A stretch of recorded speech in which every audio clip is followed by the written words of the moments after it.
Hello dear friends, आज हम discussion करेंगे फंडामेंटल राइट्स का।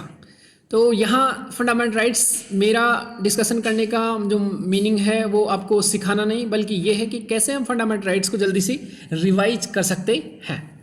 तो यहाँ पर फंडामेंटल राइट्स के बारे में हमको क्या क्या जानना है कि आर्टिकल 12 से लेकर 35 तक फंडामेंटल राइट्स है पूरे संविधान में। भाग 3 एंड जस्टिसेबल मीन्स अगर हमारे फंडामेंटल राइट्स का वायलेशन होता है तो हम डायरेक्टली सुप्रीम कोर्ट और हाई कोर्ट जा सकते हैं, जबकि अदर केसेज में ऐसा नहीं होता, हमको पहले लोअर कोर्ट्स में जाना पड़ता है।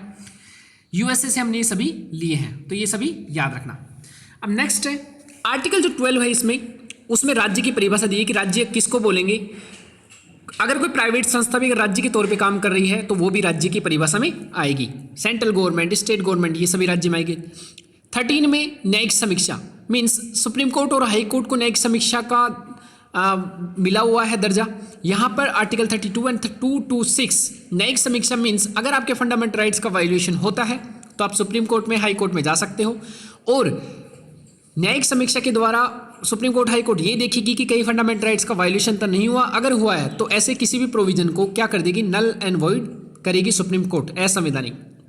4th में विधि के सामने समक्ष समानता मीन्स बहुत सारे विधि है जो लॉ बनती है उसके सामने सभी समान रहेंगे, उन विधि के सामने किसी के लिए भेदभाव नहीं किया जाएगा।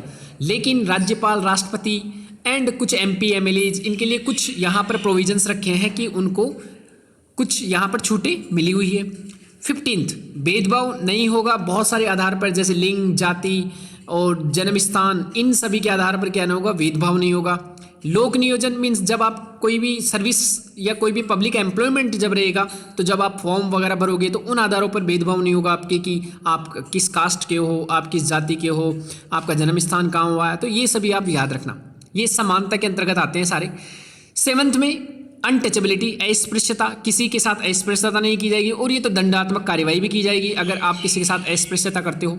18 में उपाधियों का अंत मीन्स केवल आर्मी एंड एजुकेशन में उपाधियाँ दी जा सकती है, बाकी आप कहीं भी उपाधि नहीं दे सकते।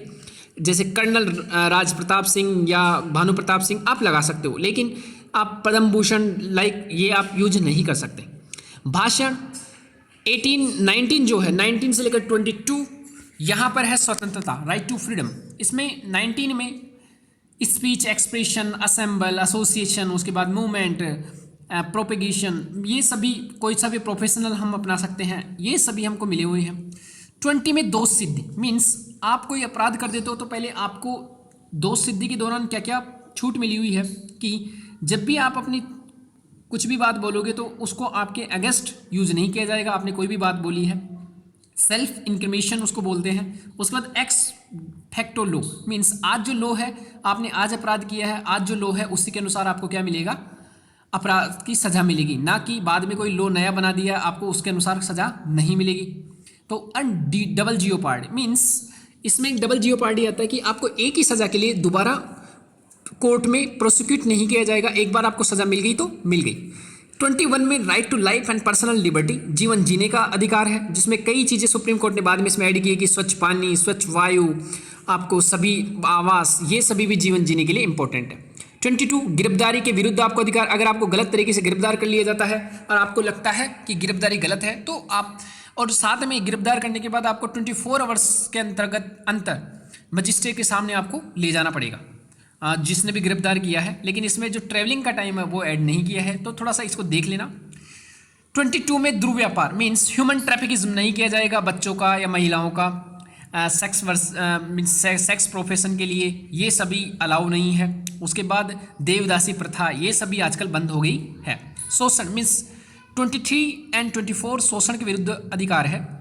24 में बाल मजदूरी, चाइल्ड लेबर किसी के साथ नहीं करवाई जाएगी।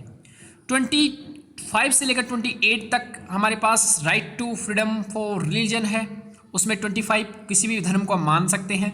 26 में कोई भी धार्मिक संस्थान है तो उनका प्रबंधन कर सकते हैं लोग। 27 में धर्म के आधार पर कर के लिए बाध्य नहीं कर सकते किसी को। और 28 में कोई अगर राज्य द्वारा पोषित कोई संस्थान है तो उसमें आप धार्मिक शिक्षा नहीं दे सकते, आप किसी को मजबूर नहीं कर सकते धार्मिक शिक्षा लेने के लिए। 29 में भाषा, लिपि, संस्कृति, जो भी माइनॉरिटी है इनकी लैंग्वेज, स्क्रिप्ट एंड कल्चर, उसको प्रोटेक्शन की उनको मिला हुआ है अधिकार। शिक्षण संस्थान स्थापित कर सकते हैं अल्पसंख्यक आर्टिकल 30 के तहत। लेकिन याद रखना 29 एंड 30 ये सिर्फ माइनॉरिटीज़ के लिए नहीं है, ये सुप्रीम कोर्ट ने बाद में अपनी परिभाषाओं में बोला है कि ये मेजोरिटी के लिए भी है, वो भी ऐसा कर सकते हैं। 44th संविधान संशोधन द्वारा इसे हटा दिया गया और इसको अब एक लीगल राइट बना दिया गया, कॉन्स्टिट्यूशनल राइट से हटाकर लीगल राइट। अगर हम नेक्स्ट देखते हैं 32, तो यहाँ पर है, इसको बोलते हैं संवैधानिक सुधार, संवैधानिक उपचारों का अधिकार, राइट फॉर कॉन्स्टिट्यूशनल रेमेडीज। तो यहाँ पर रिट जारी कर सकती है सुप्रीम कोर्ट है ना, हाई कोर्ट, अगर आपके संवैधानिक अधिकारों का उल्लंघन होता है तो। 33 में पुलिस एंड इंटेलिजेंस में जो लोग हैं उनको फंडामेंटल राइट्स देने से मना कर सकती है गवर्नमेंट, तो वो ये दावा नहीं कर सकते कि हमको भी फंडामेंटल राइट्स दो। 34 में आर्मी को रोका जा सकता है फंडामेंटल राइट्स के लिए, क्योंकि अगर वो खुद फंडामेंटल राइट्स की बात करेंगे तो फिर कैसे देश की सुरक्षा, तो आंतरिक सुरक्षा खतरे में पड़ सकती है। 35 में कहा गया है कि फंडामेंटल राइट्स से संबंधित कोई भी लॉ बनेगा तो वो केवल संसद बना सकती है, राज्य विधानसभा नहीं, क्योंकि लॉ में फिर वेरिएशन ज़्यादा आ जाएगा। ये सभी बातें आपको याद रखनी फंडामेंटल राइट्स में। तो thank you very much for discussion of fundamental rights.